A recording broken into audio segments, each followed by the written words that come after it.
Hi viewers, hello, welcome to our channel Danna vlogs Telugu to and subscribe my channel, like, share, don't forget comment. జనవరి 14వ తారీఖు మంగళవారం రోజున మకర సంక్రాంతి రానుంది.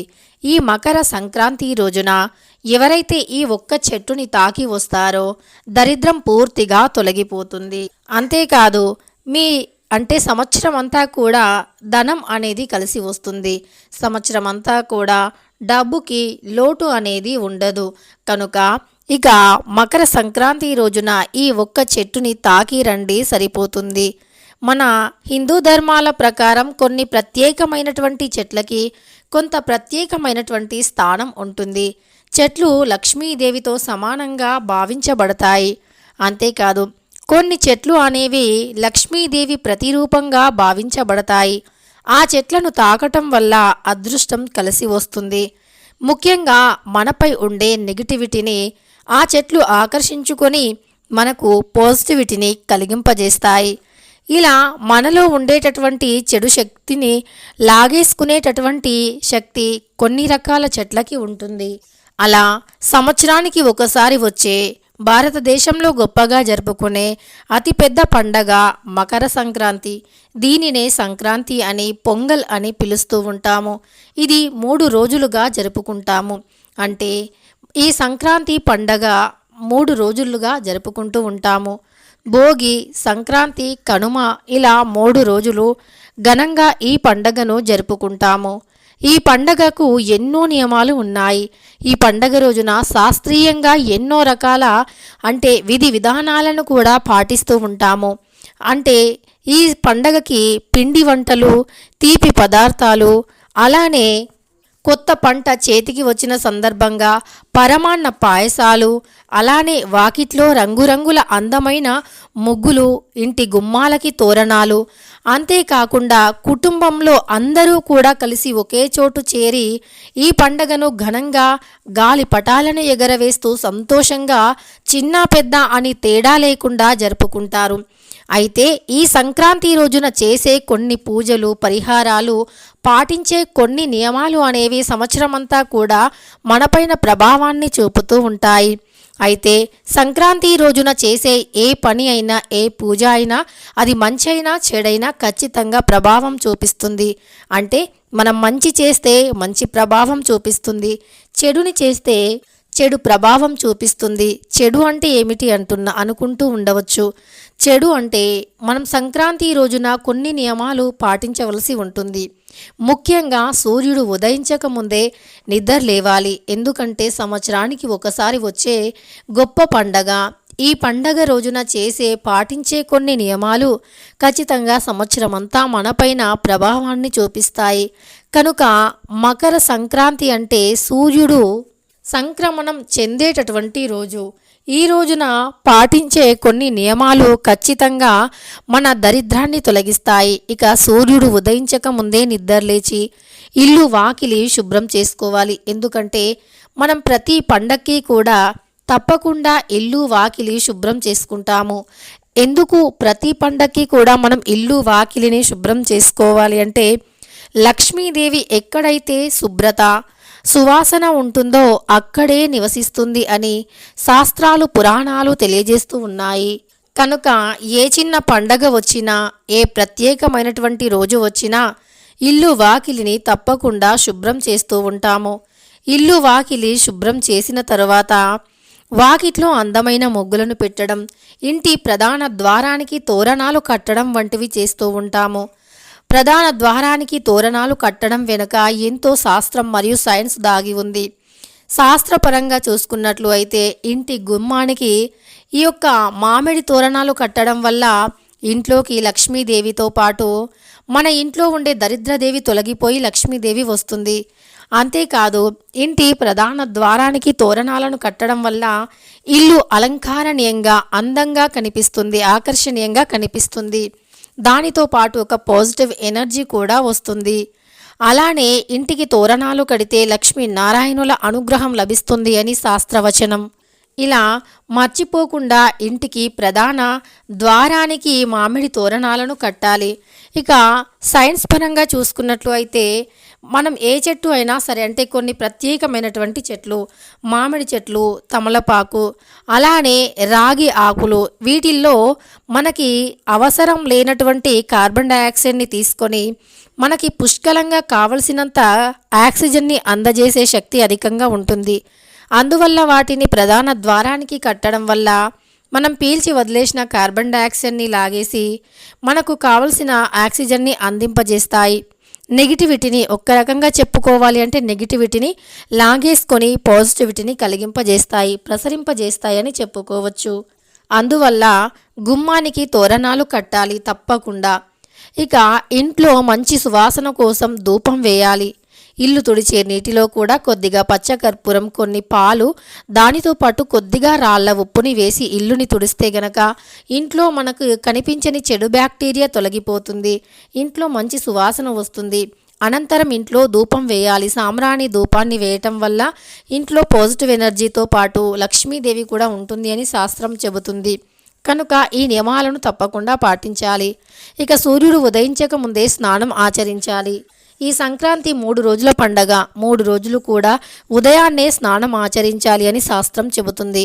భోగి రోజున భోగి స్నానం అని ఉదయం ఎవ్వరూ లేవ్వక ముందే తలకి నువ్వుల నూనెను కానీ లేదా ఏదైనా కొంచెం నూనెను పెట్టుకుని, ముఖ్యంగా పెళ్ళైన ఆడవారు అయితే చెంపలకి పసుపుని, నుదుటిన కుంకుమను ధరించి స్నానం చేయాలి అని శాస్త్రం చెబుతుంది. ఈ స్నానాన్ని మంగళ స్నానం అని లేదా శుభకరమైనటువంటి స్నానం అని అంటూ ఉంటారు. ఈ స్నానాన్ని శుభకరమైనటువంటిదిగా పరిగణించబడుతుంది. అలానే స్నానం చేసే నీటిలో ఏవైనా మీరు పుణ్యక్షేత్రాల నుండి తెచ్చుకున్న నీరు కానీ, గోదావరి నుండి తెచ్చుకున్న నీరు కానీ, లేదా మీ ఇంట్లో 2 పాల చుక్కలు ఉంటే పాల చుక్కలనైనా వేసుకొని స్నానం చేయటం వల్ల కోటి పాపాలు పోయి 7 పుణ్యనదుల్లో స్నానం చేసినంత పుణ్యం లభిస్తుంది. పాలు అత్యంత పవిత్రమైనటువంటివి. పాలను వేసుకోగానే నీరు అత్యంత స్వచ్ఛంగా మారిపోతుంది. అంతేకాదు, మనపై ఏదైనా దోషాలు ఉన్నా, నెగిటివ్ ఎనర్జీ ఉన్నా, మనల్ని ఏదైనా దుష్టశక్తి ఆవహించి ఉన్నా, మనకు ఏదైనా చెడు కన్ను సోకినా, అంటే నరదృష్టి తగిలినా వాటి నుండి కూడా విముక్తి అనేది లభిస్తుంది. కనుక స్నానం చేసే నీటిలో 2 పాల చుక్కలను వేసుకుంటే ఈ నీరు పవిత్రంగా మారిపోతుంది. అలానే మన పెద్దలు చెబుతూ ఉంటారు, నీటికి దోషం ఉంటుంది అని. ఇది అవాస్తవం మాత్రమే. ఎందుకంటే నీటికి ఎలాంటి దోషం ఉండదు. మన దోషాలను తొలగించేది నీరు. అలాంటి నీరుకి దోషం ఉంటే మనకి దోషాలు ఎలా తొలగిపోతాయి? కనుక నీటికి ఏ దోషము ఎప్పుడూ కూడా ఉండదు. ఒకవేళ ఉంది అని మీకు అనిపించినా అందులో 2 పాల చుక్కలు వేస్తే ఆ నీరు పరమ పవిత్రంగా మారిపోతుంది అని పెద్దలు చెబుతూ ఉంటారు. కనుక సంక్రాంతి రోజున స్నానం చేసే నీటిలో 2 పాల చుక్కలను కానీ, పుణ్యనది క్షేత్రాల నుండి తెచ్చుకున్న నీటిని కానీ కలుపుకొని స్నానం ఆచరించాలి. స్నానం అనంతరం అందరూ కూడా, అంటే చాలామందికి తెలిసి ఉండదు ఎలాంటి దుస్తులు వేసుకోవాలి అని. ఇక నల్లటి రంగు దుస్తులను పొరపాటున కూడా వేసుకోకూడదు. నలుపు అనేది శనీశ్వరునికి అంకితం చేయబడినది. నలుపు శని భగవానునికి ప్రీతికరం. అందువల్ల నల్లటి రంగు దుస్తులు వేసుకుంటే గనక మనకు దరిద్రాలు పట్టి పీడిస్తాయి అని, ఏ పని చేసినా కలిసి రాదు అని, అలానే జీవితంలో అన్నీ కూడా కష్టాలు ఎదురవుతాయి అని శాస్త్రం చెబుతుంది. కనుక సంక్రాంతి రోజున నల్లటి రంగు దుస్తులు కానీ, చినిగిపోయిన దుస్తులు కానీ, అపరిశుభ్రంగా ఉండే దుస్తులు అంటే ఉతకకుండా ఉండే దుస్తులు కానీ వేసుకోకూడదు. మరి ఎలాంటి దుస్తులు వేసుకోవాలి అంటే, ఆకుపచ్చ రంగులో ఉండే దుస్తులు కావచ్చు, లేత గులాబీ రంగులో ఉండే దుస్తులు కావచ్చు వేసుకోవచ్చు. లేత గులాబీ రంగు చీరను కానీ కట్టుకోవాలి. చేతికి తప్పకుండా ఆడవారు గాజులు వేసుకోవాలి. ఎందుకంటే హిందూ ధర్మాల ప్రకారం పెళ్ళైన ఆడవారికి తప్పకుండా చేతులకి గాజులు అనేవి ఉండాలి. ఇక అన్ని రోజుల్లో కాకపోయినా ఇలా భారతదేశంలో అత్యంత గొప్ప పండగ, శాస్త్రీయమైనటువంటి పండగ రోజుల్లోనైనా తప్పకుండా చేతులకి గాజులు వేసుకొని చక్కగా చీర కట్టుకొని అలంకరించుకొని పూజను చేస్తే లక్ష్మీదేవి అనుగ్రహం లభిస్తుంది. కనుక మర్చిపోకుండా ఆడవారు ఈ నియమాలను పాటించాలి. అదేవిధంగా ఈ సంక్రాంతి రోజున ఖచ్చితంగా గోమాతకి ఏదైనా ఆహారాన్ని పెట్టాలి. వీలైతే ఎవరైనా పేదవారికి దానం చేస్తే పితృదోషాలతో పాటు సకల దోషాలు కూడా తొలగిపోతాయి. ఇక సంక్రాంతి రోజున ఇలాంటి నియమాలను తప్పకుండా పాటించాలి. అదేవిధంగా సంక్రాంతి రోజున పిండి వంటలు చేసుకోవటం ఆనవాయితీ. చాలామంది ఆర్డర్లు చేయటం వంటివి చేస్తారు. నిజానికి పల్లెటూరికి వెళ్ళి అంటే ఎవరైనా సరే వెళ్ళగలగాల్సినటువంటి అవకాశం ఉంటే తప్పకుండా పల్లెటూరికి వెళ్ళి ఆ వాతావరణాన్ని, ఆ నేచర్ని ఆస్వాదిస్తూ మరి పిండి వంటలు తయారు చేసుకోవటం వల్ల ఆరోగ్యానికి ఆరోగ్యం. అలానే మనకు ఆ యొక్క ఫీలింగ్ అనేది మళ్ళీ సంవత్సరం వరకు కూడా అలానే ఉంటుంది. అంటే సంవత్సరానికి ఒకసారి అయినా తప్పకుండా పల్లెటూరి వాతావరణాన్ని ఆస్వాదించాలి. ఆ స్వచ్ఛమైనటువంటి గాలి, నీరు వల్ల మన ఆరోగ్యం మెరుగుపడే అవకాశం ఉంటుంది. కనుక మర్చిపోకుండా ఈ నియమాలను పాటించాలి. అలానే మనం సంక్రాంతి ముగ్గులు పెట్టిన తర్వాత అందులో గొబ్బెమ్మలు పెడుతూ ఉంటాము. ఆ గొబ్బెమ్మలు ఆవు పేడతో చేస్తూ ఉంటాము. ఆవు పేడ ఎంత శ్రేష్టమైనటువంటిదో మనకు తెలిసినదే. ఆ పేడ పైన కొన్ని నవధాన్యాలను పోస్తాము. ఆ నవధాన్యాలు నవగ్రహాలకి సంకేతం. ఆ నవగ్రహాల యొక్క అనుకూలత అనేది ఇంట్లో ఉండే ప్రతి వ్యక్తికి కలగాలి అని నవధాన్యాలను పోస్తాము. అంతేకాదు కొత్త పంట అంటే కొత్త ధాన్యం ఇంటికి వచ్చినటువంటి అంటే ఆ యొక్క సంతోషం, సంబరం అనేది మరి కాస్త పెరుగుతుంది. ఇక కొత్త పంట చేతికి వచ్చిన ఆనందంతో పాటు కుటుంబ సభ్యులు అంతా ఒక దగ్గర కలిసినటువంటి ఆనందం. ఈ రెండూ కలిసి రైతు చాలా సంతోషంగా సంక్రాంతి పండుగను జరుపుకుంటారు. అందుకే దీనిని పెద్ద పండగ అని కూడా పిలుస్తూ ఉంటారు. అంతేకాదు పంట పండించడానికి ఎంతగానో మేలు చేసే ఎడ్లను, ఆవులను కూడా పూజిస్తూ ఉంటారు సంతోషంగా. ఇక కొత్త పంటతో అంటే కొత్తగా వచ్చిన ధాన్యంతో పరమాన్నాన్ని వండి ఆవులకి కూడా పెడుతూ ఉంటారు. ఇలా సంక్రాంతి పండగ శాస్త్రీయంగాను, సైన్స్ పరంగాను ఎంతో గొప్పదిగా పేరుని పొందినటువంటిది. కనుక ఈ సంక్రాంతి పండగ రోజున ఈ ఒక్క చెట్టుని తాకితే చాలు, సకల దరిద్రాలు పోయి సంవత్సరమంతా కూడా ఐశ్వర్యం కలిసి వస్తుంది. మరి ఆ చెట్టు ఏమిటో ఇప్పుడు తెలుసుకుందాం. మనకు అందరికీ కూడా ఎక్కువగా తెలిసినటువంటిది, మనం ఎక్కువగా పూజించేటటువంటిది అదే జమ్మి చెట్టు. జమ్మి చెట్టుని శమీ వృక్షం అని కూడా పిలుస్తూ ఉంటారు. ఇక ఈ జమ్మి చెట్టు సాక్షాత్తు శ్రీ మహాలక్ష్మీదేవితో పాటు సకల దేవతల అనుగ్రహాన్ని పొంది ఉంటుంది అని శాస్త్రం చెబుతుంది. అంటే పాండవుల, కౌరవుల యొక్క అనుగ్రహం కూడా కలుగుతుంది. దానితో పాటు శ్రీరాముడి అనుగ్రహం, అలానే సకల దేవతల అనుగ్రహం కూడా కలుగుతుంది అని శాస్త్రం చెబుతుంది. ఎందుకంటే మనకు భారతం ప్రకారం చూసుకున్న, రామాయణం ప్రకారం చూసుకున్న శమీ వృక్షానికి గొప్ప ప్రాధాన్యత ఉంది. ఎందుకంటే పూర్వకాలంలో రాజులు కూడా తమ రాజ్యాన్ని రక్షించడానికి యుద్ధానికి వెళ్లే ముందు జమ్మి చెట్టుని తాకి, జమ్మి చెట్టు దగ్గర ఆయుధాలను పెట్టి, జమ్మి చెట్టుకి పూజలు చేసి యుద్ధానికి బయలుదేరేవారట. అలా ఎవరైతే జమ్మి చెట్టుని పూజించి యుద్ధానికి వెళ్ళారో వారు తప్పకుండా విజయంతోనే తిరిగి వచ్చేవారు అని శాస్త్రం చెబుతుంది. అలానే శ్రీరాముడు కూడా సీతమ్మ దేవిని లంక నుండి అంటే విముక్తి చేసే సమయంలో కూడా శమీ వృక్షం దగ్గర ఆయుధాలను పెట్టి పూజలు చేసి ఆ శమీ వృక్షం యొక్క ఆకులను వెంట తీసుకొని వెళ్ళి శ్రీరాముణ్ణి హతమర్చాడు అని, సీతాదేవికి లంక నుండి విముక్తిని కలిగింపజేశాడు అని శాస్త్రవచనం. అందుకే ఈ జమ్మి చెట్టుకి అంతటి ప్రాముఖ్యత.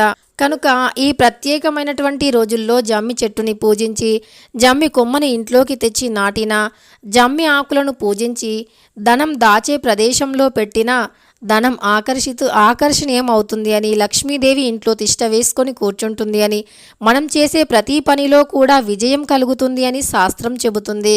కనుక ఈ ప్రత్యేకమైన పవిత్రమైనటువంటి సంక్రాంతి రోజున ఇలా ఎవరైతే జమ్మి చెట్టుని పూజిస్తారో, జమ్మి చెట్టుకి నీరుని పోస్తారో, జమ్మి ఆకులను పూజించి ఇంట్లో పెట్టుకుంటారో వారి ఇంట్లో కనకవర్షం కురుస్తుంది. ఏ పని చేసినా తప్పకుండా విజయవంతం అవుతుంది. అత్యంత శక్తివంతమైనటువంటి చెట్టు జమ్మి చెట్టు. ఈ జమ్మి చెట్టుకి కొన్ని ప్రత్యేకమైనటువంటి రోజులలో మరి కాస్త శక్తి అధికంగా వస్తుంది. దైవశక్తి వల్ల మన సంపద పెరుగుతుంది, మన కుటుంబంలో సంతోషం పెరుగుతుంది. కనుక ఈ చెట్టుని తాకి, ఈ చెట్టు ఆకులను పూజించి ఇంట్లో బీరువాలో పెట్టుకోవాలి. ఎర్రటి వస్త్రంలో వేసి కొంచెం పచ్చకర్పూరం, పసుపు, కుంకుమ వేసి చిన్న మూటలా కట్టి ఆ మూటను మనం ధనం ఎక్కడైతే దాస్తామో అక్కడ పెట్టుకోవాలి. ఇలా చేస్తే ఖచ్చితంగా సంపద పెరుగుతుంది. తెలుసుకున్నారు కదా, ఎంతో పవిత్రమైనటువంటి, ఎంతో ప్రత్యేకమైనటువంటి సంవత్సరానికి ఒకసారి వచ్చే మకర సంక్రాంతి రోజున ఏ చెట్టుని తాకి ఏం చేయాలి అని. ఇలా చేస్తే తప్పకుండా మీ ఇంట్లో కనకవర్షం కురుస్తుంది. సంవత్సరం అంతా కూడా ధనానికి లోటు ఉండదు. వీడియో నచ్చితే లైక్ చేయడం మర్చిపోకండి. ఇలాంటి ఇంకెన్నో వీడియోస్ కోసం ఛానల్ని తప్పకుండా సబ్స్క్రైబ్ చేసుకోండి.